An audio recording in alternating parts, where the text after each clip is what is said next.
Today, I am going to talk about the sunken cost fallacy. This is the idea that if you have put a lot of time or money into something, then it's very hard to walk away from it because you feel like you're throwing out your money or you're throwing out your life. This can be very hard to deal with as an engineer, especially when you're early in your career.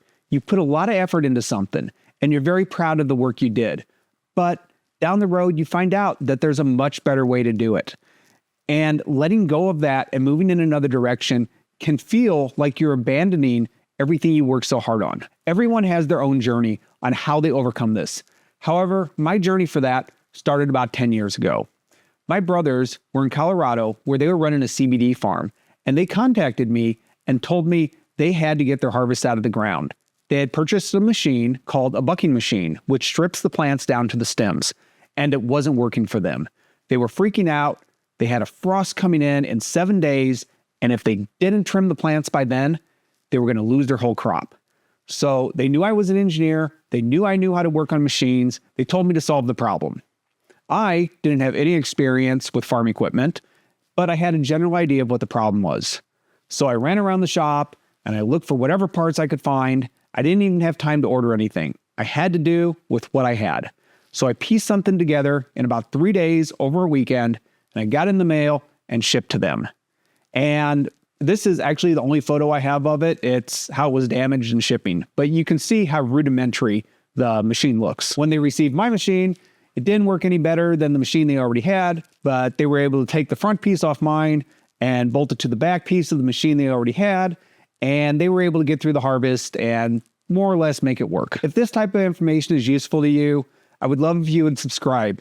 I have a lot more information coming forward, and I can only do that if people are watching it. Over the next year, whenever I could find some time to break away from my other business, I worked on this machine because I knew there was a market there and I knew that I could solve this problem. I tried all different things to refine this not working design.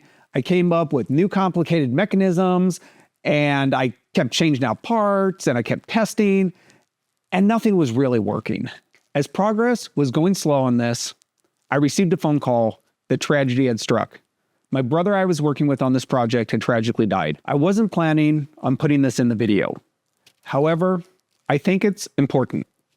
I tried to rehearse this before, and it didn't really work, so I'm just going to do my best now. Not having any direction or focus at this point, I then set the project aside for about 2 years and just worked on my other business without a lot of focus or, I guess, anything dragging me along. As the rest of my family had some time to process what had happened, after 2 years, we had a discussion and decided we wanted to move forward and make something from what we had started. Now, 3 years later, I now had several competitors that were also making solutions, none of which worked very well.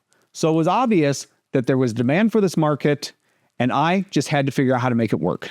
I came back, looked at this after having to process a lot, both emotionally and technically, and I looked at what was in front of me.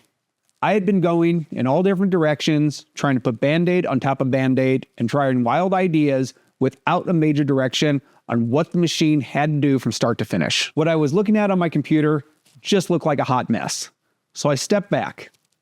I had to look at the machine from a holistic standpoint, see what does it need to do? What does each part of the machine to do? And what is the end result that I am going for? I threw out everything and realized, first off the bat, I was trying to come up with a complex mechanism that would go on the face of the machine to strip flowers off, but I wasn't paying attention to the main problem was that it couldn't even pull the stem through the machine. So that's when I decided I need to start from the beginning. If the machine won't work, I don't need to refine it. So step one was figuring out how to solve the problem of gripping the plant. I figured out that my problem was surface area. So instead of having 2 rollers, I needed to have 2 belts that pulled it through. That's when I came up with this concept. This is a very early prototype. It is very rough, but it was a step in the right direction. I had to call around, I had to find some companies that made belts, and this was far from ideal, but I now knew where I had to go. Being better focused and now having a direction, I had to look at how the machine could be improved. I needed more power. I needed more capacity. I needed everything about it to just be a little better. Once you're at that point, you can refine. Before that, you're basically polishing a turd. I was designing with intent.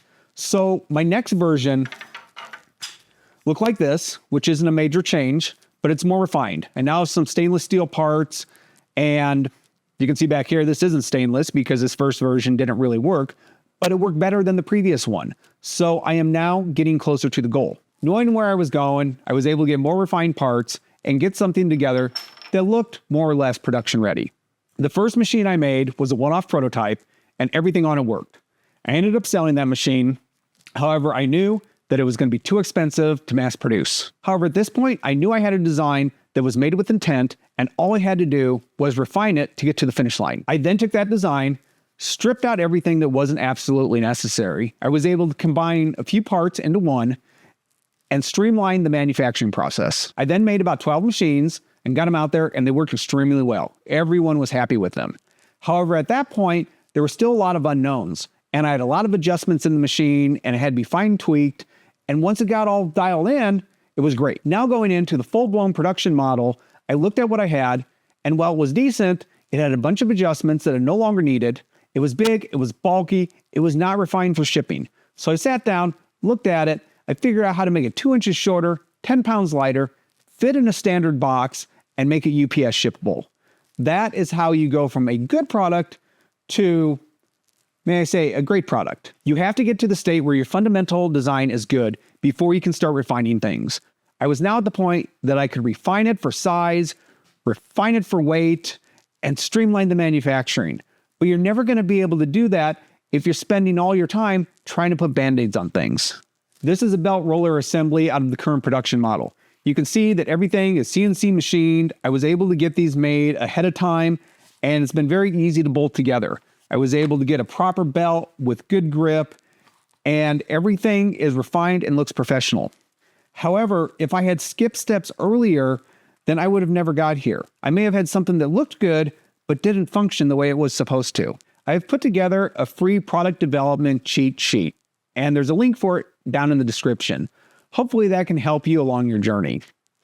And the one thing I want you to really get out of this is that sometimes the delete key is your secret weapon. If we look around the United States, where is manufacturing happening? It's not happening in places like Boston or New York. It's happening in places like Texas. And that's because they have open land. It's what they call greenfield. It's a large field where they can put a factory. There's nothing weighting them down. They don't have to go through old bureaucracy. They don't have to deal with old infrastructure. They just pick a spot, they put the factory there, and they run forward.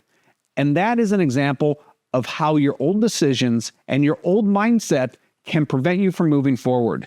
There's a reason that China and other underdeveloped areas have grown so fast. It's because they were starting without the old baggage.